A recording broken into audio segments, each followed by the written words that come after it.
Haha, what's up everyone? So let's see. Let's get the comments up. Alright, so that's right. Let's go ahead and tweet real quick. And we'll share it. Also to Facebook, I guess. Alright, bear with me for a minute, guys. We're working on this whole shebang here. I'm back for the first time in a year, actually. Let's see, I know RJ wanted it. RJ, Jacob, send. I'm getting my bearings, guys. So yeah, we're talking about fights today. YouTube. Let's go pull it up on YouTube and get this shared out also. There it is. Turn the volume down before I get echo feedback. Share. Copy link. Let's put it on Reddit.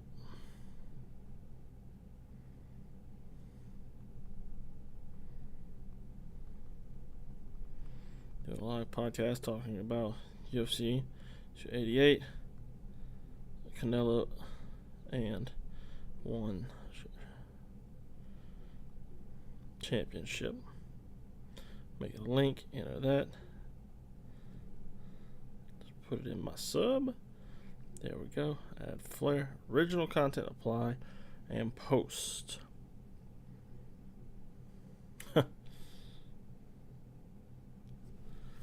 Alright. Let's dive on in, huh? Welcome back, everyone. Episode 251 of the Fight Library. Ignore my messy room in the back. I'm your host, Blaine Henry, and it has been a year since I've been podcasting, or since I haven't podcasted. It's been a long time, so I feel like, first off, I owe you guys a bit of an explanation as to where I've been. So, first things first, I didn't want to make content that I didn't want to do, I wanted to make stuff that that I wanted to make. Okay, so it's kind of like, do I really want to go in and do interviews every week? And I kind of didn't.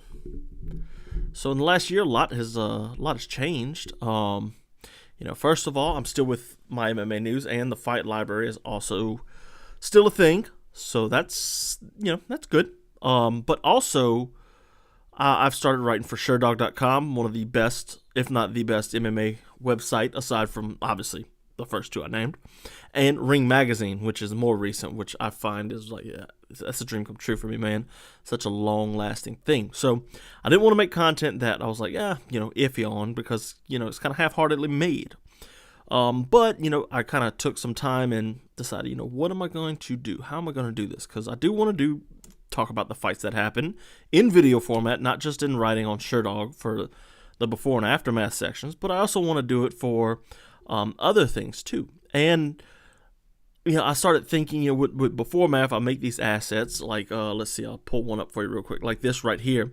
I make these kinds of things, and I was like, man, I could really use this for a live video. It would be kind of cool to add into it, So I started fooling around with that, making a bunch of those. I got about 100 of them made now, just from various fights and stuff that happened pre and after. So, I just was thinking to myself, I could use this in a live podcast. So that's what I'm going to do. So I, took time, wanted to figure out how I'm going to make my rig, how I'm going to make this work. And lo and behold, here we are today. And I've got this new iPad hooked up to my microphone.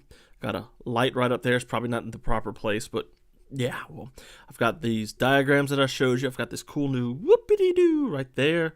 There's a lot in it, and it's like, man, I like this setup. So this, I also wanted a different kind of I don't know how you would say, feel to the show, because earlier, I would just make episode and share the MP3 file. There's no interaction with everybody, and I'm a social butterfly. That's what my parents like for me. They like to call me a social butterfly because you talk to everybody. Yeah, I like talking, man. So, anyways, this is the live podcast. We're going to be talking. So if you have comments, I can see them hopefully on my screen, which should be in this corner. You won't be able to see them, but they will be there, and hopefully I can see them. So if you're listening, drop a comment. Actually, you know what? I am going to go and drop a comment on my own. Let's see. Hey guys, add your comment. Now that'll be on Twitter. Let's see if that'll pop up. Add your comment.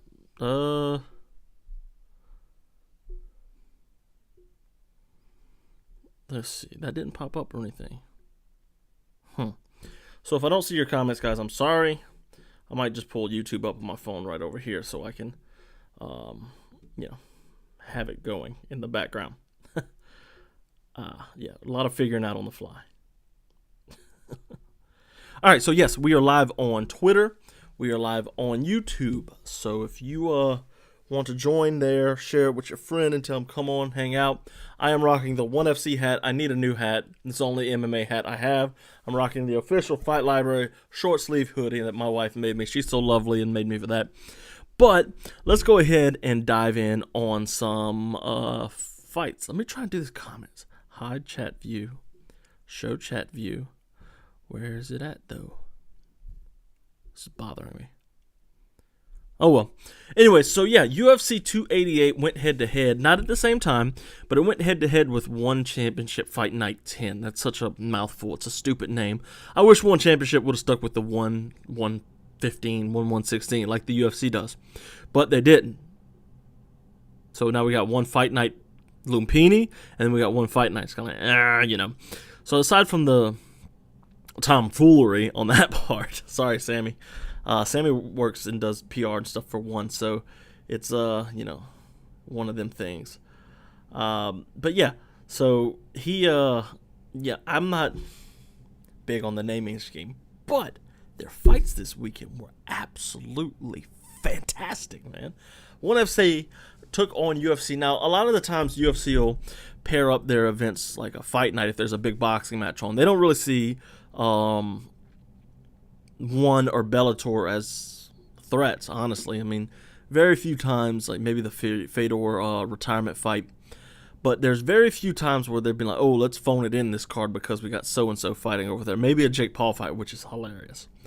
So Friday to Saturday, you have One, and you have you actually had the Lupini card One in the morning for One, and then you had their fight night and USA debut then.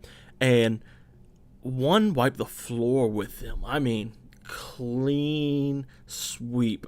So I've got some of the fights pulled up right here on my phone. I've got it on a little standy stand right here. But, we had Demetrius Johnson versus Adriano Moraes. Now, I don't have diagrams made for One. I didn't get into them that deep, but I did watch, and it was a blast to watch. So with DJ and Moraes, you had some interesting, backstory, I guess you would call it, because Mighty Mouse lost to this guy, and it was like, oh wow, is he past his prime? And yeah, he's 30. He's late 30s or mid to late 30s, and he's older in a young man's sport, and even more so at flyweight. Yeah, I was getting confused, fly or featherweight. So it was confusing even more so, and then he comes back and he knocks out Moraes with another knee, which was beautiful. Absolutely gorgeous. So, going into this third fight, it would be like, the question really was going to be, what did Adriano Moraes do to change and adapt for Demetrius Johnson? Now, Demetrius Johnson's very hard to adapt for because he's good everywhere. If you give him something, he'll just take it and change what he does. Yeah, that's why he's one of the greatest top 5 of all time, probably. This fight wasn't as exciting. We had a bunch of good clinch work from DJ and Moraes. Moraes seemed to not want to gas, and admittedly they're in Denver, and it's tiring up there. It's really high elevation, so you gas quickly. And Moraes looked like he was tired from the get. It looked like the warm-ups tired him out, you know what I mean? But he just couldn't get going. And, to beat DJ, you're going to have to throw in combinations and box into clinches and stuff like that. And Moraes, he would bully himself into clinches, but it was never quite good enough. In the end, we saw some really good clinch work from DJ. He threw a flying knee from in the clinch. This guy can do anything. How crazy would it have been if that would have been like the finish? That would have been fantastic. But at the end of the day, DJ got the job done, which was really cool. Rod Tang came in and, he did his thing. He beat the brakes off of, I forgot who he fought. Let me see. Oh, yeah, Tabarez. He beat the brakes off of Tabarez. It was really cool. I'm making a video on this topic specifically for this week, and it's about Rod Tang pulling on a caught kick. So he'll catch your kick, pull you to you, and he'll punch at the same time, pulling you into his punch, basically. So,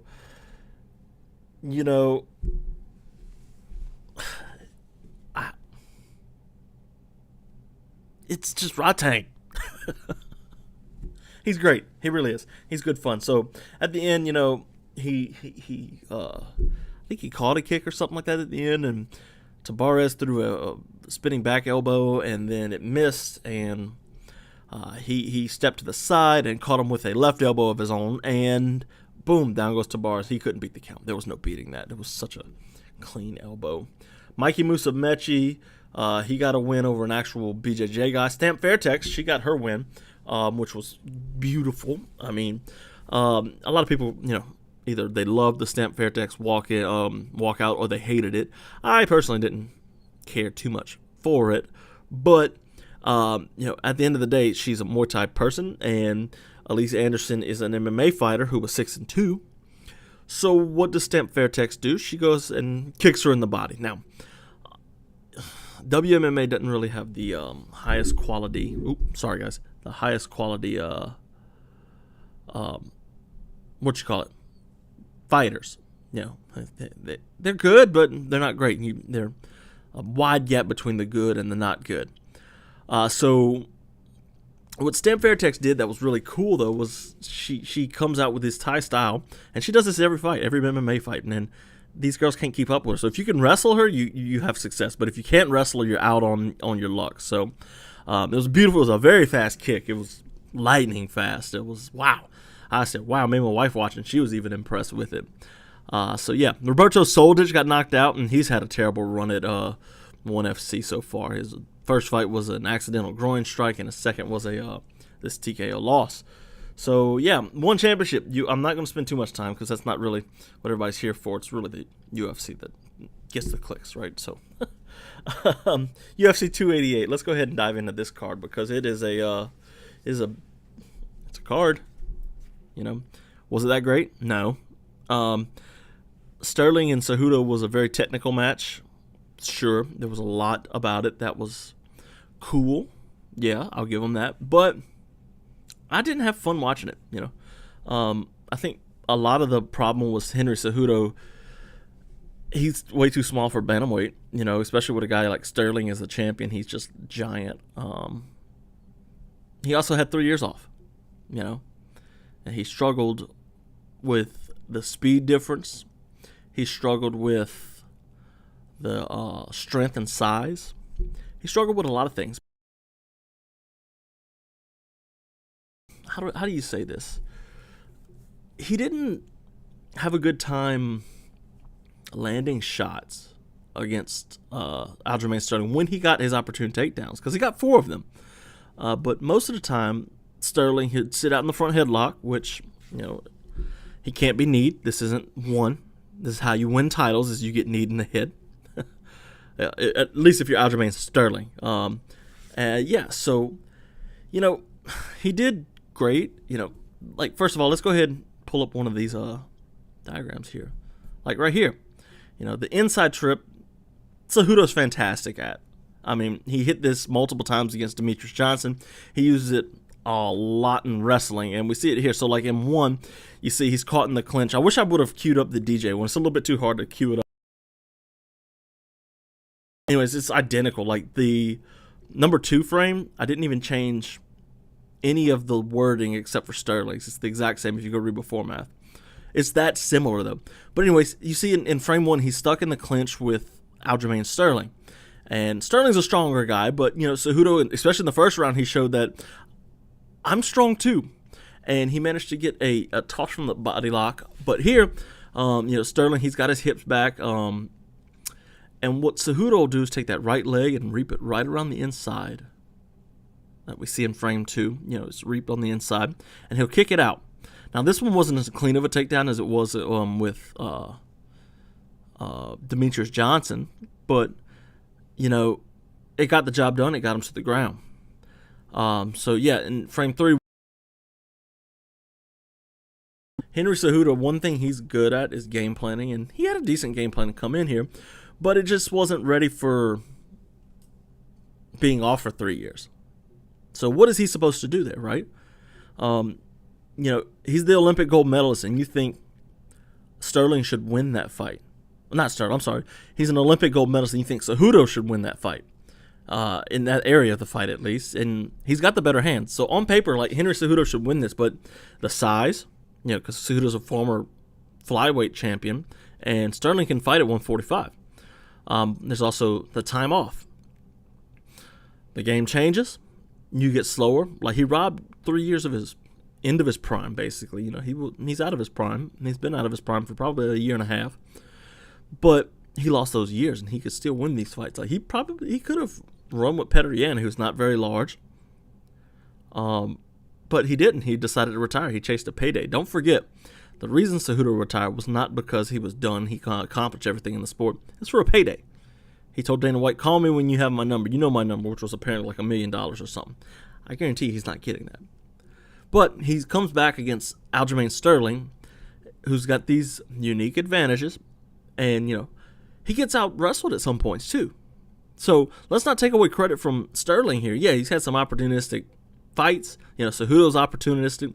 The Dillashaw shoulder injury, and obviously winning the belt off of an illegal knee, the only time a DQ's ever exchanged titles. But Sterling wrestled well against an Olympic gold medalist, which brings me to our second little graphic. In the future, guys, we're going to have more of these. I've got two prepared for this one because that's what I did on the Before Math. So it'll be basically using those and expanding on them more in this live video format. Anyways, Cejudo, he's got, you can see here, he's got Sterling in frame one in the front headlock position. Now, what Sterling will do, he's going to post on his right hand and bring that knee out. And what that'll do is, it'll let him bring his arm up, as we see in frame two. He's posted, so he brings his arm up, and it will elevate Henry Cejudo, which it does on that left side of Cejudo. So he brings it up, and he's going to bring his head through, and he's going to swim out. They call that a peek out in wrestling. And this is one moment in the fight, but there's other moments where he would sprawl. He just basically stayed out of trouble for the most part against Henry Cejudo, and I was thoroughly impressed with how good he was in those situations. So normally Aljamain Sterling, he came out fighting that fight fast, and I was like, man, this is what got him in trouble against Henry Cejudo. I'm not Cejudo. This is what got him in trouble against Petr Yan in the first fight. He was losing that fight for sure. But, he kept it in. He kept the pace up, but not quite as much. And now, they're in New Jersey, so this isn't really an elevation thing. He got the advantage. So, the fight went split decision. I'm very impressed with Aljamain Sterling being able to keep up against an Olympic gold medalist. It can't be said enough. If you didn't know, Henry Cejudo has an Olympic gold medal side. Speaking of, I'm going to take a little segue here. Wrestling Changed My Life podcast released a 6-part series on Cejudo's Olympic run. You should really go check that out. It's very, very good. Very. I listened to it at work. I was like, yeah, dude, I'll check it out. And I listened to it, and it's got interviews from Cejudo, his brothers, DC, his coaches. It's top-notch work. Better than anything I could do. It's fantastic. So let's see. What else is on this card? But Bilal Muhammad and Gilbert Burns sucked. Burns apparently had a bum shoulder, which, that's what happens. He had a bum shoulder. And, at some point, Bilal Muhammad has to go for a finish. He did against Sean Brady. I say that, and he went for the finish against Sean Brady, which I liked, but he doesn't do it for me. I don't know why. Like, he deserves the title shot. Don't get me wrong. Bilal Muhammad deserves the title shot with Leon Edwards more than Colby Covington does. But at the same time, what does he bring to the table? Because he was getting beat by by Leon Edwards. So he's got to bring something new to the table. And I don't think he will. I really don't. And yeah. Zhao Jinyan gets the first round knockout of Jessica Andrade, which was really cool because, like, Andrade bum rushes people. That's what she does. And Zhao Jinyan, a Sanda practitioner, whatever you want to call it, she finally got her due. She weaved out the way and cracked her one good time and put her down. I want to take a second. I'm going to skip one fight. I'm going to talk about Kron Gracie, who pulled guard all fight and butt scooted. Why are we butt scooting the UFC in 2022? That doesn't make any sense. It was a terrible fight. Charles Jourdain really came out, and he looked fantastic, really. I mean, but you can't give that all to him because Kron Gracie he's not that good of a fighter. Brilliant jiu-jitsu fighter. Yeah, brilliant jiu-jitsu fighter, whatever you want to call it. But he's not an MMA fighter. He's there because of his last name, Kron Gracie, who his daddy is. Honestly, I don't really care to see him in the UFC ever again. Not that good. Not that good at all. But when you look at his guard play, he's sitting there and Charles Jourdain's kind of just sitting in his guard, and he's not extending his arms. He's got his arms tucked, not letting him have anything. And he's I'm going to take you down, I'm going to get up, or I'm going to get out of your guard. Just, if you take me down, I'm going to get out of your guard. And he did that all fight. And it worked fantastic for him. And you compare that to Diego Lopez and Movsar Evloev, however you say his last name. And Lopez is creating scrambles. He's elbowing from the bottom. He's trying to get off any kind of offense that he can. And that's really the difference between modern MMA guard and... It's like you took Kron Gracie from the past, UFC 2-1-10, and you plucked him in today's MMA. Doesn't really make sense. But in the end, you look at Diego Lopez's performance, who's not Kron Gracie. He's not even close to being as good at jiu-jitsu as Kron Gracie is. As a matter of fact, there might not be anybody in the UFC right now as good at jiu-jitsu as Kron Gracie is.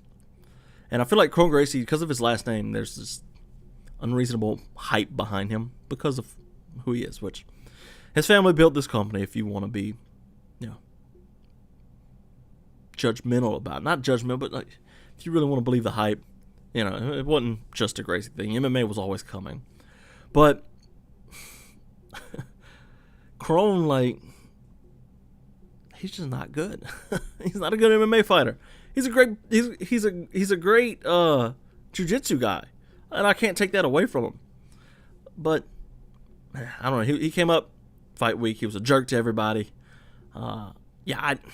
Not a Kron Gracie fan. I don't need to see him fight ever again. Really, leave him out. He's fine. What else was on this card? Matt Frevola knocked out Drew Dober. Magic of straight punching. You punch straight and someone's throwing loops, and you get there first every time. Let's see. Kennedy Nzechukwu got a win. Chaos Williams, Verna Jandaroba mauled Marina Rodriguez. Parker Porter, so decent fights on that.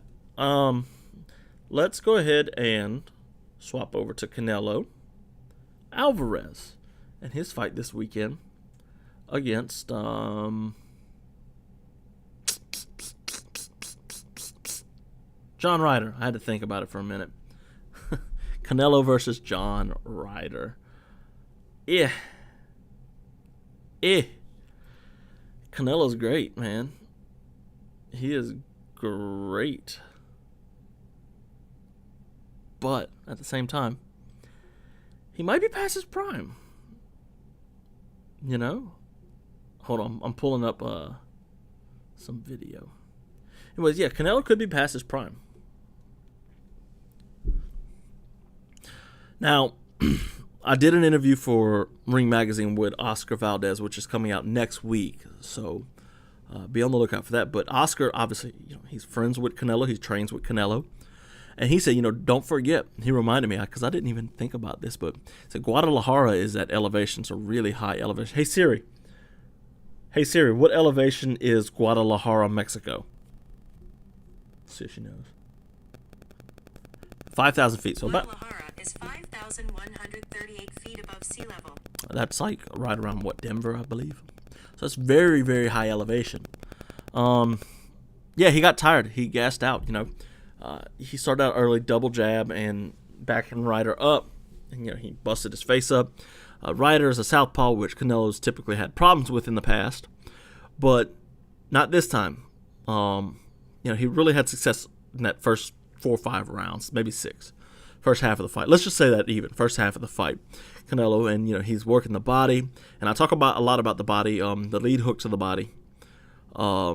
Against southpaws, because their liver's right there. It's a little bit more accessible. Ryan Garcia uses that a lot. He got the knockout against Luke Campbell, Javier Fortuna.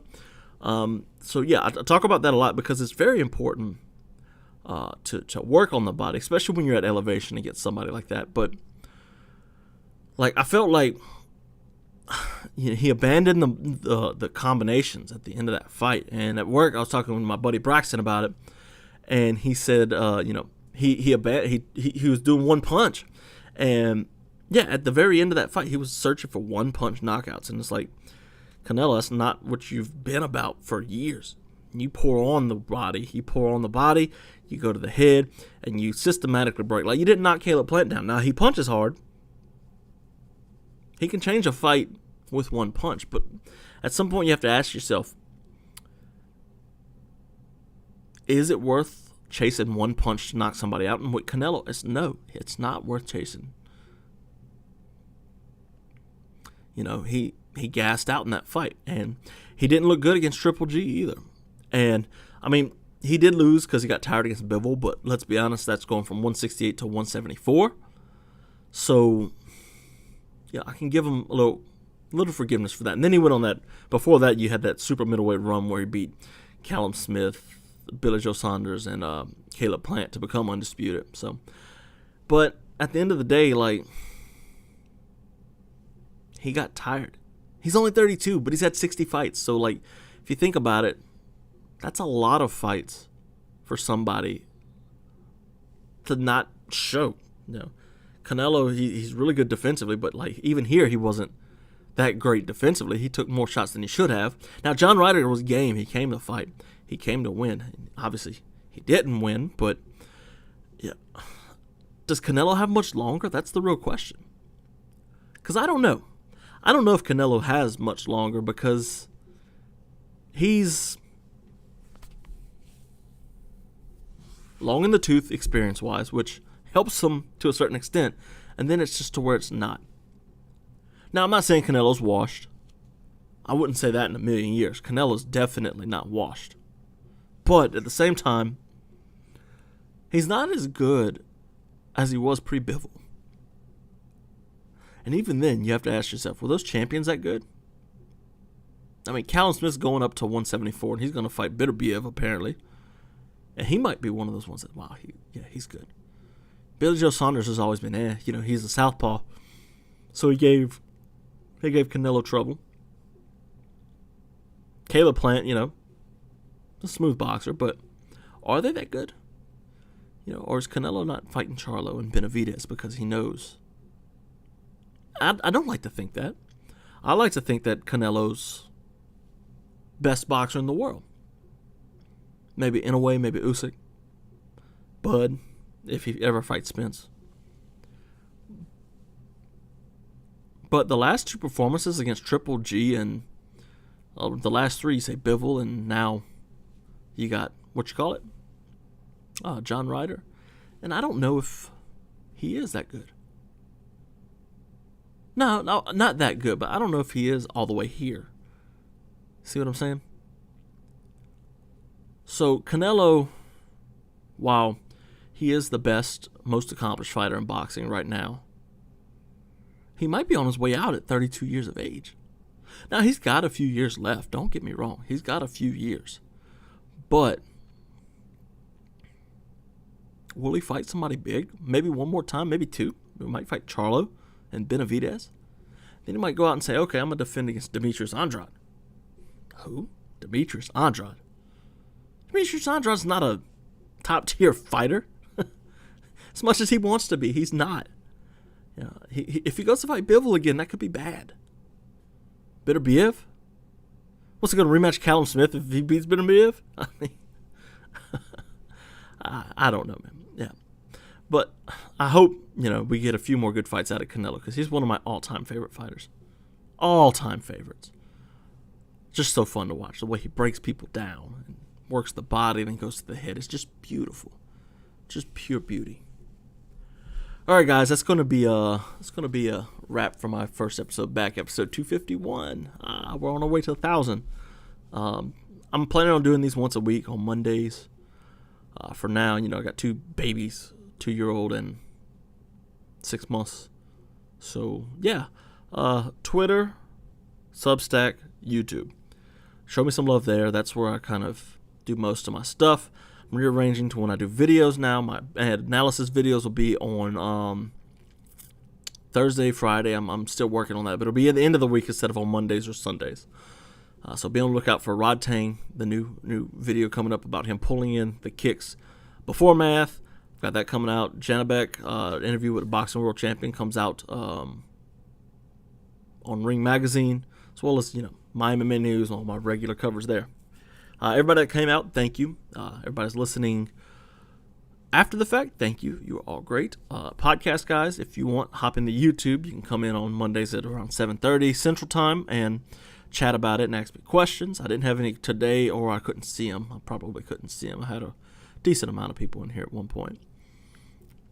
But yeah, so I'll take it easy, guys, and we'll call it a day. Later.